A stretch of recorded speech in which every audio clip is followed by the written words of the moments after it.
I welcome you all to this video, and today in this video we will be discussing about stored procedures. So a stored procedure is nothing but a group of transit SQL statements, and let's say there's a situation where there's a piece of code and we want to use it repeatedly, we want to use it. So we can use stored procedures in all those situations because it enhances the reusability of the right. Now, we will take an example to understand about stored procedures, how stored procedures can be created, how they can be altered. So we will discuss about all that part. And I will first of all close this Object Explorer. And we would require a database in which the table that we will use for our analysis is going to reside. So first of all, I will be creating a database. So I will write create database. Let's name it as testDB. And shift up arrow key, Control E. And now you will have to select this database. So we may write use testDB. And then simply select this statement written in line 5 and execute it. So commands completed successfully and this database was selected. Now I already have a piece of code ready and I will be providing this code in the resource section. So you can copy that code from there. And you will be able to create the table that we are going to use for analysis. So I will paste it here in Microsoft SQL Server, Control R.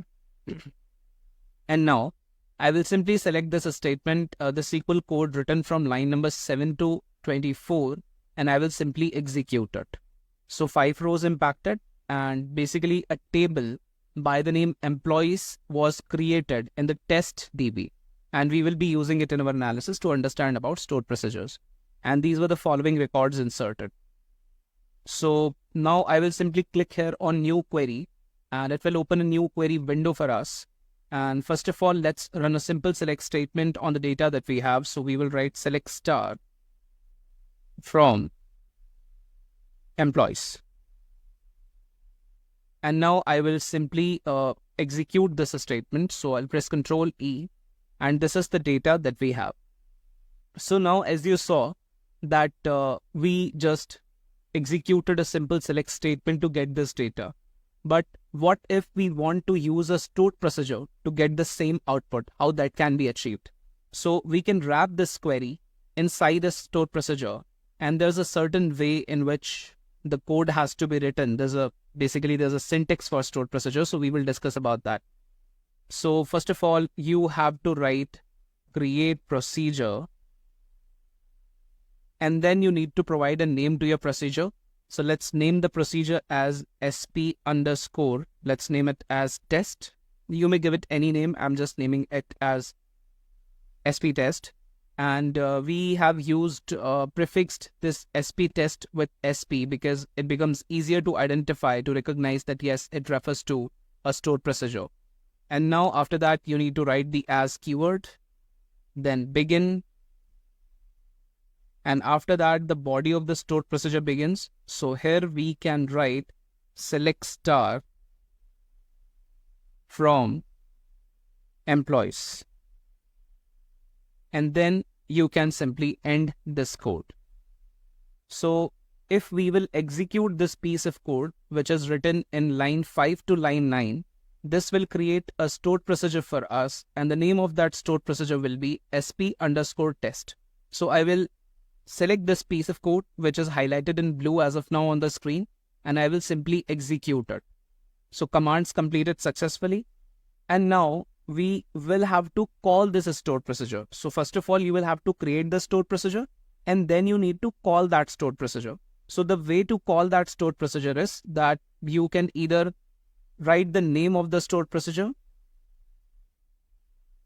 I've written the name of the stored procedure in line 11. You can select it like I've selected and then you can simply click on execute. So this is the way in which you can call a stored procedure. So first you have to create the stored procedure and then you can call it and then you can get the required output. Also, as here you saw that I just simply wrote the name of the stored procedure and executed it. You can alternatively write. You can either write exec SP underscore test. If I will execute the statement written in line 13, this is also going to call the stored procedure and is going to produce the same output.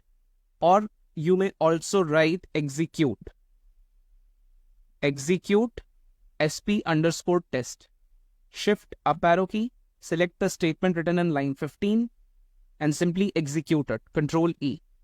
So in any one of the three ways, you can basically call a stored procedure. So as of now, here you can see that the query that has been wrapped inside the stored procedure, it's a fairly simpler query, right? We can also just simply write this query to get the output. But in this example, we have taken a small example, right? So, but in real world, when we are working, so there can be stored procedures that may consist of, 4,000, 5,000 lines of code. And that code has to be used again, and multiple logics and business logics, etc., may be applied on it. So you may simply want to store that in a stored procedure, or wrap that SQL code in a stored procedure, and for reusability purpose, or to use it repeatedly, you can then refer to it or call it by simply its name, right? So that would be more easier. That's why we use stored procedures. Now let's say this was all about creating the procedure, right? And also, if you want to create the procedure, then either you can write create procedure, or alternatively, you can also write create proc. So let's create one more stored procedure to understand it. So I am writing example 2.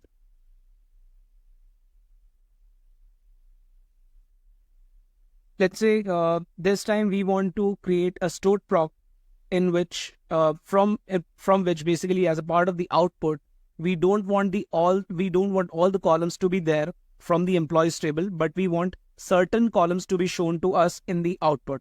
So if I will select the statement written in line 8 and if I'll execute it, so these are the columns that we have. Now I'm going to create a new stored procedure. So this time we will write create proc. So instead of writing create procedure, you can write create proc. Let's name it as sp underscore test 1 as begin.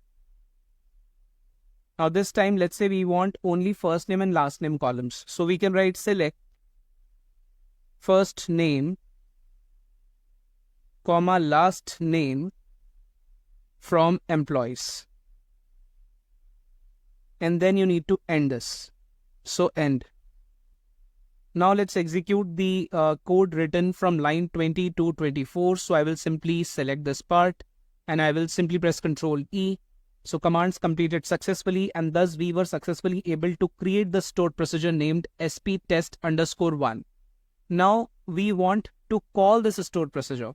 So how we may call it? We will simply write its name sp underscore test underscore 1, and we will select it and then we will execute it. Sorry. So that's how you may call a stored procedure. Now, you can either write create procedure or create proc. That was all about that part. Now, let's say you are interested in making some changes to the procedure. Let's say you want to make some changes to the stored procedure that we have created. And it is named sp test underscore 1. Let's say you want to make some changes to the stored procedure. So how that can be done? So for that purpose, you can write alter procedure name.